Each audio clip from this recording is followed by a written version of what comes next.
Hey, it is your buddy, Peace and Harmony with you here today. Much love going out to all the beautiful, empowered harmonizers. We are zooming in and focusing in a little bit more in depth on a great Vera question. That is, how do you recover and find peace when you've been alienated through gaslighting, a smear campaign, projection? So basically, finding peace after you've been alienated or sort of feeling that you've been, distanced. You've sort of lost touch with these roots, which might be either your family or somebody significant to you. And by virtue of their significance and that, the person who did this, not only is it bad, poor treatment to treat somebody with these types of, types of manipulation. Not only is that fair, but you also need to realize that you need to find peace and that you don't deserve that.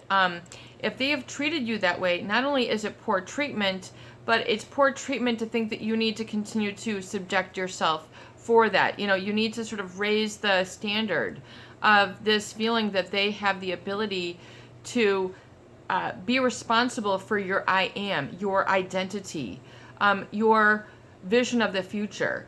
So if they have their sort of that, all those sort of, feelings, I think that continue to stay with you, we have to work at that physiological level to get the peace. And that's literally how you feel. So number one to find peace is to let go of the pressure. Let go of the pressure. There's oftentimes a lot of pressure, a lot of anxiety that comes after a relationship with a malignant narcissist or a psychopath. Pressure either from before, to be accepted by them, pressure to disown part of yourself so you could let them, be bigger than the room and be big in your life the way that they needed or they wanted based on their pathology. These people can have very one-directional communication, which means you don't have another loop, another route to be able to communicate with them and have it be fair, just, understood, and reviewed with honest and open communication. It just does not happen. They're going to give you the short end of the stick, tell you to just, buck up and forget about it, be strong, all these different things. It's not that easy. So you have to look at the cause that's created this effect of the alienation. And so what, oftentimes leads to it is, a feeling that you have been made to feel unloved. Realize that even in the subconscious, when you have been mistreated by people, it is felt the same as rejection.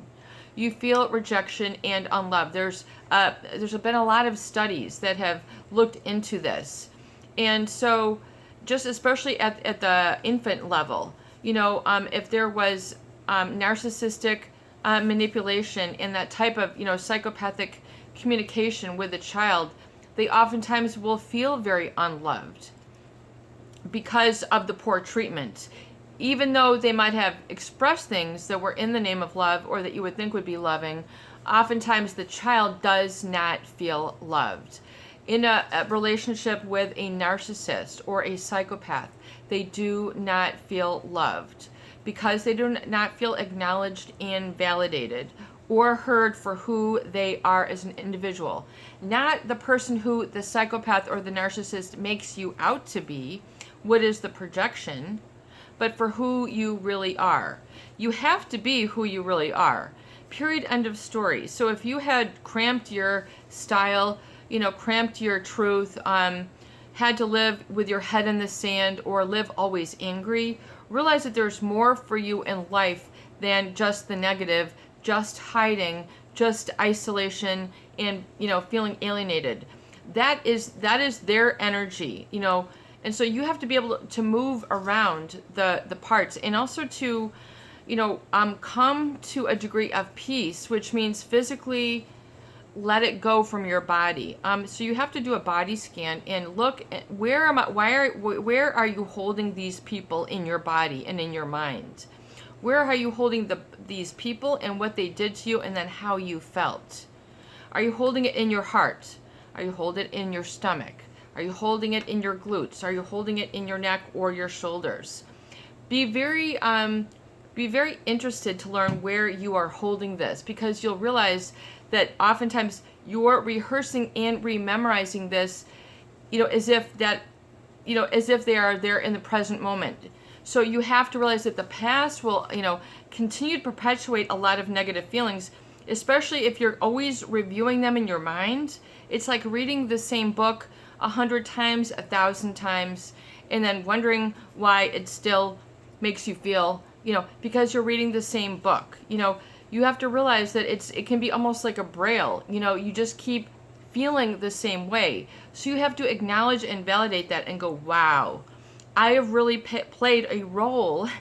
Me personally, if you're still harboring this, I've been playing a role to keep them, locked in my heart, locked in my gut, locked in my mind, locked in my subconscious.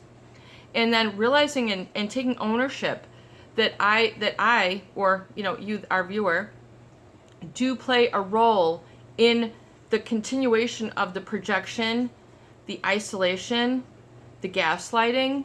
You're still then choosing to remain in that state. And that is an unconscious choice. It's not a fault of character. Oftentimes it is, like an automatic process, just like a knee jerk, just like when you hear somebody scream and you turn your head to listen to hear what, it's just an automatic normal function. But we have to say, and then put the brakes on and say, to what degree, wow, am I still cycling this in, and my I am is interwoven with this feeling of being isolated. So you have to look at the degree to which your identity, your I am, is sort of still cycling this, like, i.e., I am a victim, I am unlovable, I am unattractive. If you're believing these things as a basis of the relationship, then that's what's going to continue to carry. It's like the gift that keeps on giving, the gift of abuse or neglect or withholding that keeps on giving. It'll perpetuate the feeling. So you have to say, no, thank you. You have to literally give it back. No, thank you, but here you go. No, thank you. I believe this is yours. It's a psychological letting go. No, thank you. I believe you own this. In other words, giving, not literally saying that to them, but in your own heart, in your gut, to let them go. And if it's difficult to let them go, then you have to ask, to what degree, why am I still kind of keeping them under my arm? Why am I still keeping them here in that way? Maybe because, a lot of people do it just to prove them, just to show them how miserable they are. Look at how you've ruined my life, So to what degree are you still holding them responsible for the justice? In other words, until there's justness or fairness with them, I will continue to keep them hostage, within me and for all that they have done. So you have to say, well, maybe I've held on to it long enough and they are who they are. What happened, happened. And they have the right to do whatever it is that they did. If you can understand that, and admit that, that's a big admit. That'll help you to sort of let them go, stop holding them, or at least begin the process of realizing that oftentimes because of what they've done, you're holding them accountable, responsible, and so that, even though they might have been responsible, they never took accountability, and so you have to be willing to let them go and say, you know what, they did this, perhaps they had the right to do this, they were ineffectual in proper treatment, they were not knowledgeable, they didn't have the emotional intelligence, they didn't have the ability, they didn't have the personality, they didn't have the skill set, they didn't have the empathy, they didn't have the time, they didn't have the courtesy, they didn't have all these things. So if you can understand, they don't have oftentimes what it takes to treat people well. They just don't have what it takes. So it might bring out the worst in you. So you have to now bring out the best in you. That should be kind of like the new marching orders. I want to bring out the best in me and live the best in me. And this is making me all the wiser. This was a lesson learned, which makes me a richer person, especially rich emotionally, because you've been through something, you know, and so that's why it's so important to emphasize my lessons learned. I talk about a lot of the tools. Looks like they're doing work in the next door office. But that is my key in my assistance, and we'll take this up again. This is your buddy, Peace and Harmony, here today. I hope the videos do help. Please share, please subscribe, please donate for more great tools, videos, discussion, and support. Peace out. Have a beautiful day.